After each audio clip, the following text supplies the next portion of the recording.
কিছু মহিলারা আছে তাবিজ বিশ্বাস করে, আছে না নাই? ওরে তাবিজ বিশ্বাসী কিছু মহিলা আছে, স্বামীর বিরুদ্ধে তাবিজ, শ্বশুর শাশুড়ির বিরুদ্ধে তাবিজ, যা কিছু হয় শুধু তাবিজ। কিছু বাড়ি থাক আর না থাক হুজুরের কাছ থেকে আগে তাবিজ লিখে আনবে, আর হুজুরও সেই কায়দায় 101 টাকা গরু না গুরু মান্য, এমন কায়দায় তাবিজ লিখতে লিখতে হুজুরও কিছু কামাই করে, মহিলারও কিছু কামাইও হয়, সংসারের ভিতরে অশান্তি হয়।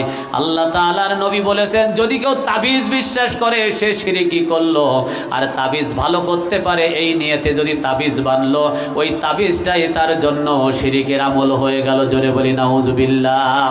তাবিজ বিশ্বাস করে যে ব্যক্তি তাবিজ কাজে রাখবে, ওর নামাজ কাজে লাগবে না, ও রোজা কাজে লাগবে না, ওর হজ কাজে লাগবে না, কারণ সে শিরিক করেছে।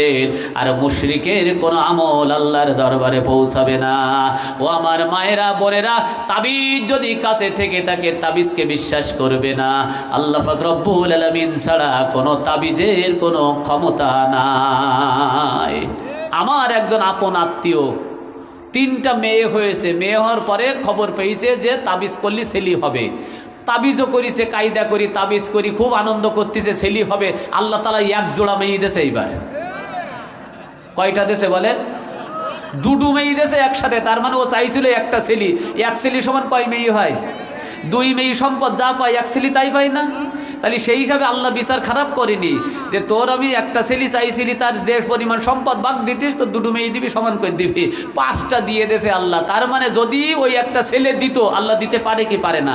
যদি দিত তাহলে ওই কবিরাজের দাম বাড়িয়ে যেত। দেখেছো আমি এই কত তাবিজ করেছিলাম, ওর একটা ছেলে হয়েছে, এই এলাকায় ছড়াই যেত সব জায়গায়। কি বলেন, ঠিক কি ঠিক না? আল্লাহ তাআলা বিচার করে দিয়েছেন। এই যুবকের কাছে মন্ত্রী এসেছে, এসে বলতেছে, বাবা তুমি নাকি তোমার এত ক্ষমতা আছে, তুমি সব কিছু পারো, আমার চোখ দুটো ভালো করে দিতে পারো? যুবক তখন বলতেছে, চোখ ভালো করে দেওয়ার ক্ষমতা আমার নাই, একমাত্র আল্লাহ ছাড়া চোখ আর কেউ ভালো করতে পারে না, একমাত্র ভালো করার মালিক হলো আল্লাহ। আপনি যদি আল্লাহকে ডাকেন, আল্লাহর প্রতি ঈমান আনেন, আমি আল্লাহর কাছে দোয়া করতে পারি, আল্লাহ পাক রব্বুল আলামিন হয়তো চোখ ভালো করে দিবেন। মন্ত্রী বলল, আল্লাহ আবার কে? তখন যুবক বলতেছে, আল্লাহ আমি যার ইবাদত করি সেই আমার আল্লাহ।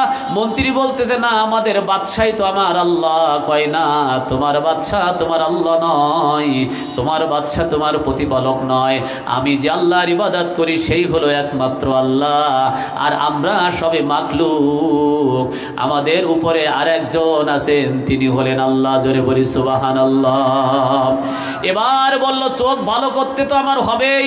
বিশ্বাস করে নিল। বিশ্বাস করার সাথে সাথে যুবক আল্লাহর কাছে হাত তুলে দোয়া করলেন, মালিক আল্লাহ, ও মালিক তোমার পক্ষ থেকে রহমত নাজিল করে দাও, মন্ত্রীর চোখ দুটো ভালো করে দাও। দোয়া করার সাথে সাথে আল্লাহ তাআলা মন্ত্রীর 2টা চোখকে ভালো করে দিলেন। জোরে বলি সুবহানাল্লাহ।